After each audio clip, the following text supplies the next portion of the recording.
guys, so I'm here today to film a review / discussion of I Am Malala, the girl who stood up for education and was shot by the Taliban. This was the September pick for the Feminist Orchestra book club. This was the undeniable winner of a Goodreads poll I ran on the book club for people to pick which book they would like to read.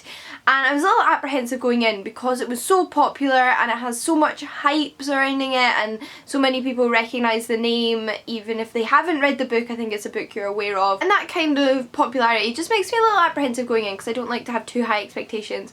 I, however, absolutely adored this book. I flew through it. I would have read it probably in a day if I'd had the time to spare, but I read it in 3 days, I think, going between home and work and in the evening because I just couldn't put it down. Even though it is a non-fiction book on a heavy topic, it was so readable. And although it recounted some really tragic events, obviously Malala was shot, she was living in a really oppressive regime in Pakistan with the Taliban, and there was a lot of uncertainty in her life.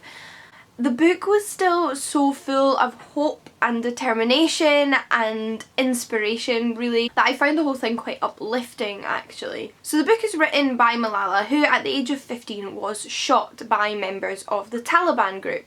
She lived in Pakistan with her father, mother and 2 brothers. Her father had actually started and was the principal of an all-girls school. He then later, I think, had a boys' school as well, but he was an educator and he was someone that really encouraged his daughter to learn and be educated and was very vocal when groups like the Taliban became more popular in Pakistan and elsewhere in the world. He was not afraid to say how he felt, and he always encouraged Malala to go to school even when other families were taking their children out of school because the Taliban were saying that girls, especially girls over the age of 11, shouldn't be at school. Now, Malala definitely inherited this streak of determination and passion from her father, and like her father, she campaigns for children's and especially girls' education in Pakistan. The situation in her country between the government and the Taliban is unstable, and one side goes from being more powerful to the other, but even the government doesn't have a focus on protecting education. So this is obviously where the title comes from, and this is what made Malala a target. So the book tells the story of the political situation and Malala's childhood up until this event, and then it recounts her experience of waking up in the hospital, having been shot, not knowing what's going on, recovering from that, and how it's affected her life since then. I think she's around 18, 19 now and living in the UK. Oh my gosh, is this young woman an inspiration to us all. This book was incredibly moving. I didn't actually cry as much as I anticipated I would. I think I only actually physically teared up twice. Like I said, there was a lot of hope in this book, and I mean, hope in good things can make me cry too, but I just felt a sense of warmth more often than not, and I definitely gasped, and I'm quite a visceral reactor to things, and it definitely shocked and appalled me. Don't get me wrong, but it's one of those books that if you're in need of being reminded of the importance of fighting for what is right and not just being reminded about all the things that are wrong, then this is the kind of book you need to read. It is so wonderful. The way it's written definitely feels quite young, not that it's any less well written or any less poignant, but you get Malala's youthfulness in there, although she's an incredibly intelligent young woman. But that also probably contributed to how easy it was just to fall into and become a part of.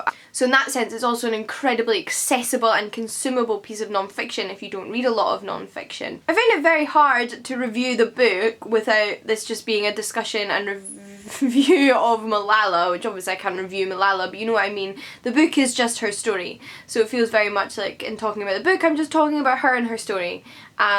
I enjoyed the way it was presented and just found the whole thing incredibly interesting and inspiring, so that's all I can really say about the book itself, and I'm definitely going to be paying attention to what's going on with Malala. I think she's going to do some really amazing stuff in the future. Even just hearing about her attitude and the things she said after being shot and coming to live in the UK and being given all these honours and being asked to meet the President of the United States and all of this, the way she reacts to that all is just amazing. There was one thing that particularly stood out to me about when she was invited to meet Barack Obama, and she agreed, but on the condition that it wasn't just a, handshake, but that she could actually talk about the situation in her country and education for women in general.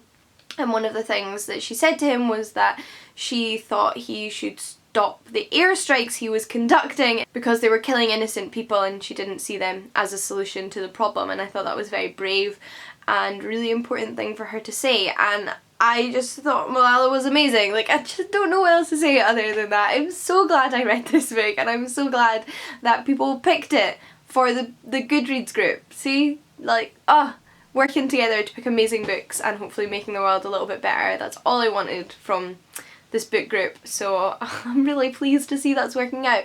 I hope you really enjoyed this book as well. Maybe isn't for everybody as a reading experience, but I'm sure we can all at least agree that Malala is a really phenomenal example to us all. But until next time guys, happy reading, and I'll see you all again soon. Bye!